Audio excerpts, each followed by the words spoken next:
Trust is a huge issue in pastoral drylands. I've seen how communities trust or not trust early warning information, either from the local actors, but also from the formal early warnings, such as those ones that come from government agencies. For me, trust is one of the most underrated factors that needs to be critically looked at when you're looking at interventions for the drylands. From my experience, I've experienced this firsthand where, big programs, the success of that is really affected by distrust by the communities. I'll give you an example. When meteorological department says it's going to rain, and that rain fails, then the distrust creeps in. Another example that I think about when I think about forecasts in pastoral regions has to do with insurance products. Index-based livestock insurance is a product for people to protect their cattle. When something goes wrong, they can get a payout out of that. Although the program may have been working as it was designed, people are using their human judgments to basically talk about the drought that they are in. Although the program is using index and waiting the threshold to be met to release.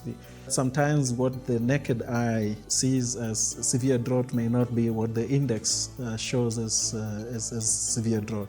That means that sometimes the communities might expect a payout, even though the index shows that the vegetation condition or the drought wasn't as severe to kind of trigger a payout.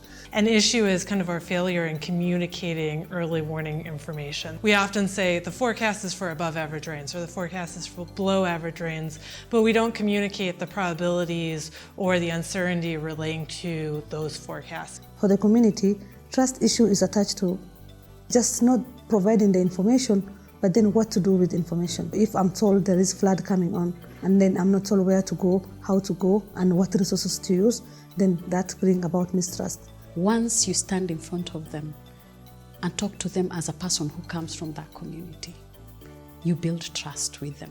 When you don't build trust, any initiative or anything that you bring to the community is not received well by the community. One way of dealing with this is to first build their trust and confidence in what they do and what they know first before you try to make them trust what you present to them.